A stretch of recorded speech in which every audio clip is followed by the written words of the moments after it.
Hola María, Hola, ¿cómo estás? muy bien, ¿y tú?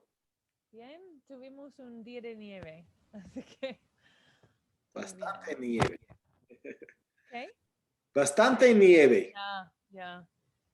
No sé cuánto, pero Bien, ya. bueno, entonces ya hablas algo de español, me parece que hablas mucho. Quiero empezar con una evaluación para determinar tu nivel actual y de ahí nos ponemos de acuerdo. Dame un momento.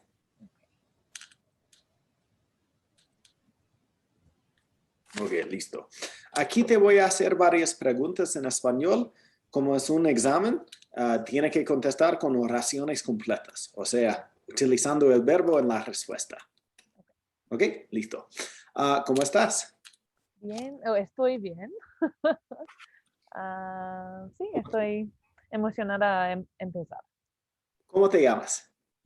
Me llamo María Lynch. ¿Cómo se deletrea María? Maria. ¿Y de dónde eres? Soy de Seattle. ¿Cómo? Soy de Seattle. ¿Te gusta Colorado? Sí, me gusta mucho, pero le falta ah, bastante agua. Yo prefiero ver los lagos y el mar. Entiendo. Sí, no hay tanta lluvia aquí como en Seattle. ¿Cuál es tu color favorito? Mi color favorito es verde, probablemente. ¿Cuál es tu número de teléfono? 206 979 6309. ¿Cómo se dice table en español? Mesa o pupitre. ¿Y qué significa libro en inglés? Book. ¿Dónde trabajas? Trabajo en una escuela que se llama Kent. ¿Cómo? Kent Okay, es I'm un, sorry. es un The, colegio. the volume's kind of going in and out, so that's why sometimes I'm. Ok, se llama Kent. Oh, that is loud and clear. Okay. Muy bien. ¿Y bailas la salsa? No, no bailo la salsa. ¿Comes Quiero la, aprender. ¿Comes la comida mexicana? ¿Cómo es? Pues es deliciosa. Hmm. ¿Comes Ah, la comida mexicana? oh, sí, la como. ¿Dónde vives? Vivo en Denver, noroeste. ¿Qué te gusta hacer? Me encanta leer, me gusta correr, depende de la distancia, pero me gusta correr y desafortunadamente me gusta ver El Bachelor. ¿Quién es tu mejor amigo o tu mejor amiga? Um, pues tengo muchos, pero mis mejores amigas son Emily y Mora. ¿Y a qué se dedican ellas? Ah, ¿a qué se dedican? Pues se dedican a... ¿Es como su trabajo o...? Ok. Se dedican let's see, Mora va a cambiar su trabajo, pero Emily también se dedica a ser profesora.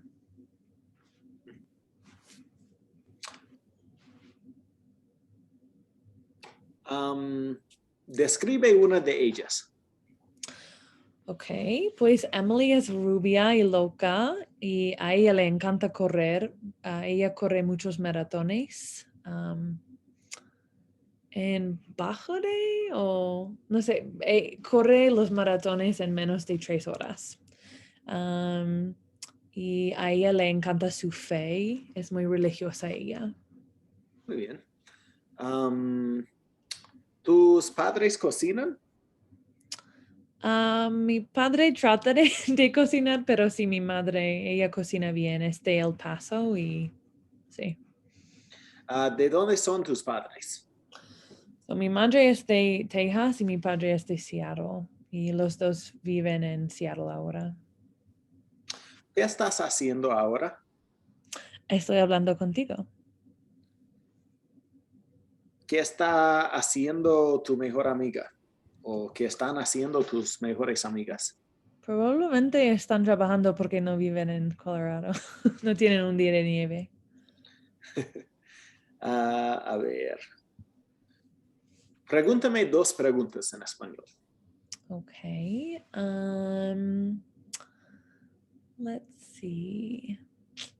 ¿Dónde aprendiste español? Por aquí y por allá. Lo estudié aquí en la universidad, pero también viví en España, Argentina, Chile y Ecuador. Okay. ¿Y dónde vivías en España? Viví en Barcelona. Okay. Pues a veces quiero decir vivías en vez de viviste, pero no sé, es un tiempo no sé, Bueno, específico. las 2 formas son correctas, Yeah. dependiendo, ¿no? Porque Sí. donde viviste está bien porque ya viví, ya se Yeah. acabó. ¿Sí? But where were you living es más como vivías, ¿no? Okay. Exacto, Okay. exacto. Yeah. ¿Sí? Habla de tu rutina diaria. Okay. Pues me despierto a las 5 a las 6 y usualmente voy al gimnasio. Y no me ducho antes de ir al colegio porque pienso que si los estudiantes están ah, demasiado cerca, es su problema y no es mi, mi problema. Pues enseño de 8 a 3 y usualmente regreso a mi casa, paso un rato con mis amigos y bebo un poco de vino. Sí. Muy bien. ¿Y a qué hora empieza tu día normalmente? Pues depende del gimnasio, pero usualmente a las 6.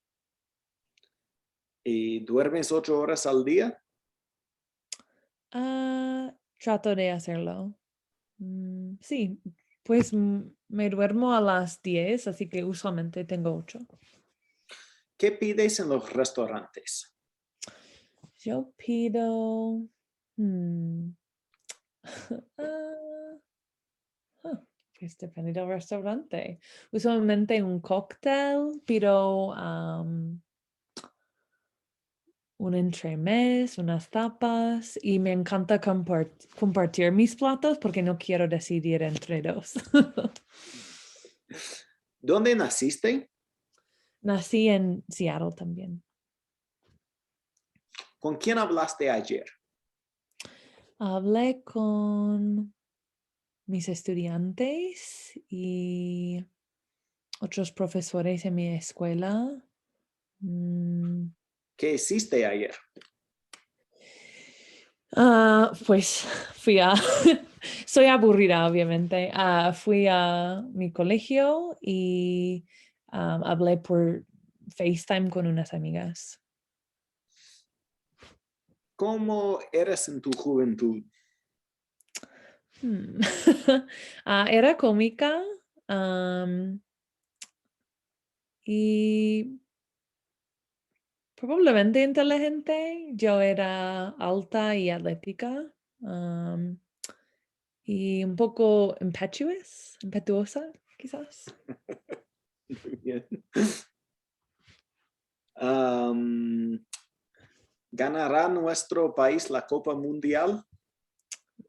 Pues los hombres no, no ganarán. Las chicas quizás. Ok. ¿Qué debería de hacer yo para conocer a gente nueva? Tú deberías juntar a una liga de voleibol probablemente. No me gusta voleibol, pero tú deberías hacerlo. Muy bien. ¿Qué estabas haciendo antes de esta evaluación? Yo estaba quitando la nieve de mi patio.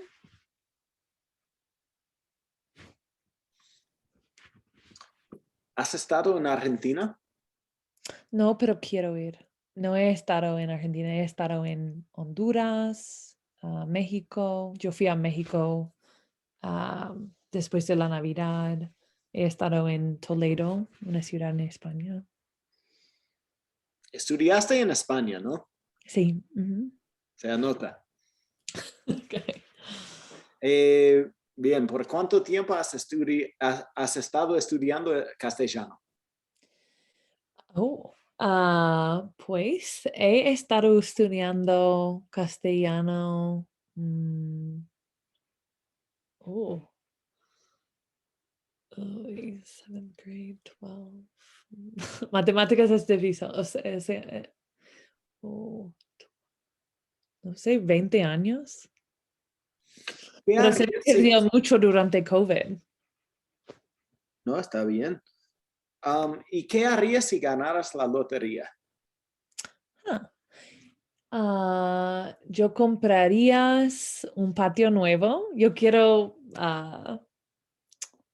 no sé, tener un patio más grande y yo viajarías a Argentina, a Chile.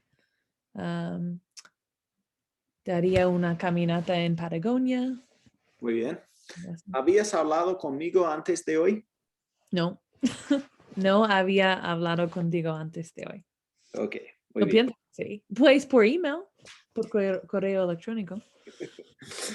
Okay, so question for you. Why do you want to study Spanish? You speak it perfectly.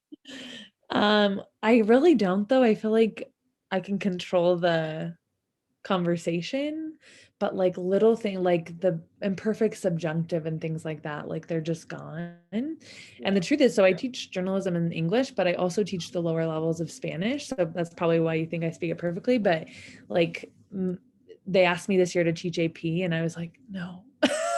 I mean, there's little things that, you know, through our conversation, there are a couple of places where you might be missing like the articles or certain prepositions or something like that.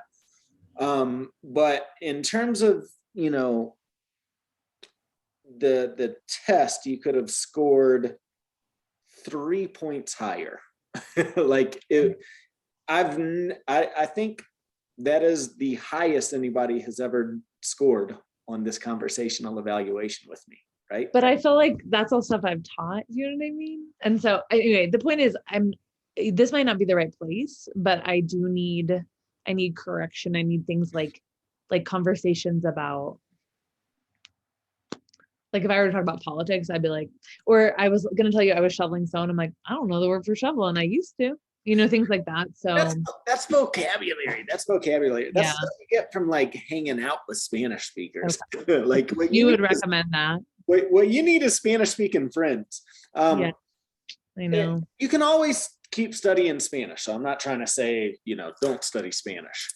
Sure. But I'm surprised because it is very rare that I get somebody that speaks as like I said, I think you actually speak more Spanish than anyone I've ever given this evaluation to. Well, that's a confidence booster. Thank you. Yeah. Now you certainly need a native Spanish speaker. Mhm. And so I've got another teacher that I work with named Pedro Okay. that I would recommend that you work with Pedro and not me. Although, you know, like I lived in That totally makes sense. I lived in Latin America, but if I were to give you classes to you, it would be like you giving Spanish classes to me, I have a feeling, right? Like maybe my Spanish is that much better than yours, but like seriously, Okay. for somebody with, because the grammar you've got down pat, right? Except subjunctive. Maybe, You didn't ask me anything with subjunctive. I did. Did I use it? Oh, good. But yeah, I like present subjunctive fine. but like imperfect subjunctive and things like that, it's like hit or miss. But that was the question I asked you. ¿Qué Yeah. harías si ganaras la lotería? Yeah. Okay. But you know what I thought? I thought you were asking me I thought I was using the future, which I know ends up looking similar sometimes. You use the conditional. You answered in the conditional. You answered in the conditional, but the subjunctive, the past subjunctive was in the question. Yeah. Those two correspond with each other. Sure. And the subjunctive, that's like one of those things that it's very rarely used. It's hypothetical, like, sure, you can study it and get better at it. But because I'm a Spanish teacher, at least part of the time, I want to, you know what I mean? So sure. But do you think Pedro, like, does he teach that type of stuff, or would this be like totally out of the realm for him? No, he doesn't. He's from Venezuela. He's native. So he's a great teacher because he's from Venezuela, but his parents are from Spain. So he can do either the European or the Latin American Spanish, whatever you want to focus on. I heard you have a Spanish accent from Spain with certain words that you say, not 100% because you don't do the th like cerveza, but some of the stuff you say is kind of like this. that's that more Spanish style. So that's why I asked you. You studied in Spain? Yeah, that's where I learned initially. I was in Honduras for several months, but yeah. But I would imagine have you lived in Latin America too? No, because your accent's not 100% Spanish, right? It's certain things you said, it kind of came out, and I was like, oh, I bet she lived in Spain. So I would definitely pass you over to Pedro. I think he's going to be a better instructor just because of your particular level. I mean, I do this. I've done that evaluation seriously thousands of times, and it's very rare. But for what you personally need, I just think that it would be better for you to work with Pedro. And so, then are there like group classes that are at that level, or is it better to do one-on-one, or what's the cost difference? Like I said, we never get students that are at this level. So a group class is, I don't know if Pedro has any group classes because he's independent. I had a language school here, the language school, and I closed it because of the pandemic. So we actually don't have our physical location anymore. Yeah, it's really, really unfortunate. Back then we had more advanced classes going on and stuff, but it's just very rare. So Pedro can work with you. He'll do some online classes with you. And I'll tell him that, we did this evaluation, that you're definitely going to go into advanced Spanish, and he's got lessons he can do with you at this level. In terms of pricing and payments, you can work all that out with him. We pretty much work the same way. So for private lessons, what I tell my students is anywhere from $50 to $100 an hour is a fair price. You're a teacher, so if you want to come in at $50 an hour, like, we get that too, If you need to pay a little less, Pedro's flexible. He'll work with you. Great. He'll work with you. In the advanced levels, like I know we do, he does a lot of reading activities as well. Like I believe he reads Julio Cortázar from Argentina and some stuff like that. So we mix in some of that stuff. Definitely they get into the subjunctive and the passive, all the different forms of subjunctives and stuff like that. And I can appreciate that. If you're teaching at the school, you definitely want to keep doing it. And I think just past few, I've just felt it like I'm only talking to sophomore boys about their basketball games. You know what I mean? So, yeah. Some other things so did you just move to Denver? No, I've been here 6 years. You've been here 6 years. Wow. So there's no shortage of Spanish speakers in the area. Have you ever attended any of the meetups? Like, you ever use meetup.com? I'm actually like entering a time in my career where I feel like I have more afternoon time and could do that. Usually I've been like every club and you know what I mean? So, okay. So meetups through who? So just look at meetup.com. Okay. Meetup.com and then look up Spanish, and you'll find there's a group that does several different meetups, throughout the week. Okay, that's great. Because that's, you're missing confidence more than anything. Sure. That's In terms of the grammar, in terms of what I just did with you, you're good to go. okay. Confidence is a different story, right? Yeah. And Just like casual conversations with native speakers, I just get nervous. Yeah. sure. And that's what I said. That's that confidence factor coming in, right? And then, if you are teaching Spanish, you might consider, and trust me, I never recommend this, but you might consider auditing a class at CU, like Oh yeah.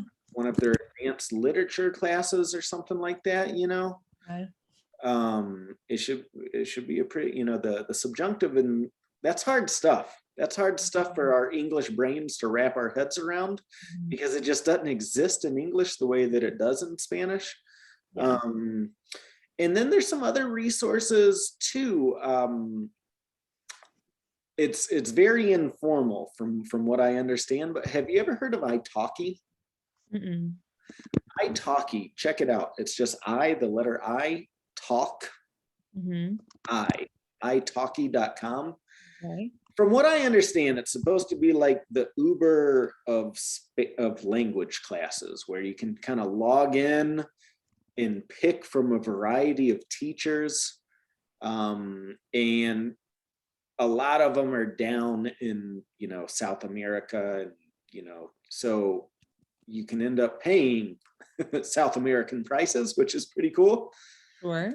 Like I said, it's pretty informal from what I understand. I've had students that have gladly paid me $100 an hour to get a more structured course. Sure. Because a lot of these guys, they don't have material created, so they just get into, but it's a good, it would be that confidence conversation practice.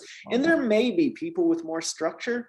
I'm just not 100% sure, because I don't have a need to go on there personally. But I say that because, it's important for me to make sure that people find the right help that they're looking for. And I'll be honest, I speak Spanish. I've been speaking Spanish for over 20 years now. I've been teaching it for over 16 years. But if I were to move to Mexico tomorrow, I would enroll in Spanish classes. Just because even like the slang and all of that. Exactly. It can always get better. I'm lucky because I'm, you said you live in North Denver? So I don't know what part you live in. I live in Montbello. Okay. And it's about 80% Mexico, Spanish speakers. And I stopped speaking English when I moved to this neighborhood. Wow. Okay. I go to the bank and they talk to me in Spanish. I do anything I do in the neighborhood, in the community. They know me that I speak Spanish. So, and I'm just surrounded. I've got a ton of friends that speak Spanish and stuff like that. So I've gained so much confidence, and then I work in this profession, right, where I'm constantly using Spanish all day. But even with all that said, if I were to go get a job doing sales in Mexico or something like that tomorrow, I would definitely sign up for professional coaching language. Sure. And so it's more of a, once you get to this level of Spanish that you're at, it's more of a confidence thing that you're looking for, I think. And you can study grammar, and you can study grammar, and you can study grammar, and that's what you're going to get at if you go to most places, you're going to get that academic, real structured stuff like that. And at this level, it's hard to even find something, right? Yeah, no, that's true. But I had one more question. So, because I find myself, again, this is kind of why I wanted to do this, to sort of have an impetus to like read and watch shows in Spanish, because I know that when I get home, I'm tired. I don't want to watch something that's going to take my brain. So I've been trying to like listen to podcasts on the way home, because I'm like, well, I'm trapped in the car, whatever. But do you have any like TV shows you recommend as like, I don't feel like I'm quite at like telenovela, what the hell's happening level, but sure. Well, TV is kind of hard just because, I think how do I put it? You said the word earlier, slang, right? When they start and if you don't know what that means, it's really hard to catch on to stuff like that. And in TV shows, they get really dramatic, and and you have to find something in the first place that you would enjoy watching in English, right? So like if you don't like soap operas, then telenovelas certainly aren't going to be fun to watch in Mhm. Spanish, right? Right. There's I haven't watched it, but the something La Casa de Papel or something like Oh that. yeah, Money Heist. Yeah, I started that one. Okay. Yeah. There's this other app that you might like called Lingo Pi or Lingo. Lingo PA. I'm not sure how it's supposed to be pronounced, if it's Pi Okay. or PA.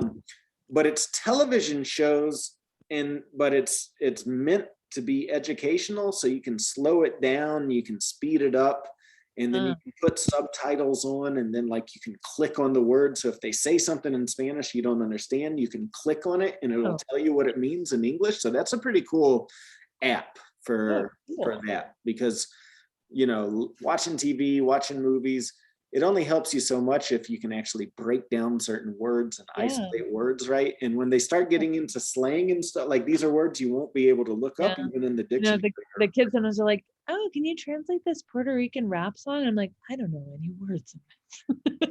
And I like, so anyway, yeah, okay. Some of that stuff you can find, but yeah, that can be hard, right? And that's stuff you only get from hanging out with Latinos, right? Yeah, yep. Into I gotta do that. daily practice. And I have friends abroad who I can reach out to, but it's just harder with the time difference. So Yeah. okay. I'm gonna put you in contact with Pedro. Okay, thank you. You've got a class paid for, so he should be able to give you the first lesson for Avanzado Uno, Okay. and work with you on a plan there. And then check out some of these other resources, LingoPie, check out that italki just for getting practice, check out those meetups. Okay, I will. Thank you so much. I really appreciate it. Yeah, and it's not that I'm trying to blow you off or anything. It's just Oh. that I'm like you, right? I'm an American that has learned how to speak Spanish. When you get to this level too, there are certain, the colloquialisms, prepositions are always a nightmare. Articles, like, they just don't always translate 100%, and that's Like, when do I use them? I'm like, I'm always, even so I'm teaching airport and hotel vocab, and it was like vocabulario um uh del aeropuerto, but then vocabulario de hotel, and I'm like, why? it And should be del maybe it's varying, but what? it should be del hotel. A lot of the stuff online was de hotel, and I was like, okay, but that's my thought. I was like, oh, it'd be del for both anyway. But just the point that there's not even Because it's consistency, I'm el like, hotel, el yeah, hotel, el aeropuerto. yeah. That But should. yeah, but sometimes I just don't see them using an article, and then I don't know. Anyway, the point being, maybe I totally get it, but I'm in my head enough to think that I'm like, I never know when it's gonna be there, and so anyway, okay, that's helpful. Thank you. This is great. I already downloaded Lingo Pi, so we'll be set. Nice. Yeah, and those meetups too, because you Yeah, need yeah, friends. You need I friends. know. You need to surround yourself with Spanish speakers. Yeah, That's sometimes super easy and sometimes super hard, depending on your circumstances, right? But that's where going to those meetups and making friends, doing other things. Like, Denver is a bilingual city. There's oh yeah, for sure. over 30% of the population speaks Spanish. Me dijiste que quería aprender a bailar salsa. Sí, quizás. Ve a la rumba y empieza a bailar salsa y vas a empezar a conocer a muchos hispanohablantes. That was one thing that did it for me, is when I lived in Argentina, especially. I learned how to dance tango and I learned how to dance salsa. And so even here in the United States, I go to Latin dance clubs and I make just tons of friends with Spanish speakers Oh, that's awesome. right? Okay. And so I've always been able to surround myself with Spanish speakers Mhm. simply because of that one cultural activity. Sure. Yeah, and maybe now with COVID stuff lifting a bit, that'll be easier. Yeah. That's been kind of part of the thing the past couple of years. Okay, that's This great to know. COVID thing's just been terrible. I know, I'm so sorry, but my friends had gone to your school and liked it, so that's how I had even What's your gotten. friend? Bridget and Chris, they're now married. They were just coming back from Chile. I think it was yours, but I mean, it was at the language school regardless. and they were in kind of an advanced class. But my thought was they had shown me their homework and they would ask me questions, and sometimes I wouldn't know. I'm like, I don't know which version of the subjunctive you'd use here. And so that made me think, oh, well, if I need to Is get that Bridget back. kind of tall? Yeah, she's rather tall. Mm, I think I remember them. okay. I think I Yeah. remember them. Yeah, this would have been like I, 2016, I, 2017. I remember a couple that they were about to get married. They weren't married at the time, but yeah, I think that's. And Chris, does he wear glasses? Yeah. Yeah, it's been a long time. Wow, I can't believe I remember them. But yeah, Yeah. There you go. Yep. No, cool. they're married. They have a baby. So, Wow, that's awesome. yep. Doesn't speak Spanish though. It's hard. It's hard. Yeah. Yep. Okay. Alrighty. Well, this sounds good. I hope you have a great day. Yeah, you do the same and stay in touch. Talk to Pedro. If for whatever reason that doesn't work out, let me know. And, maybe we can talk about some other options for you. Sure. That sounds great. Okay, Alrighty. Take care. right. Ciao, Appreciate it. ciao. Bye.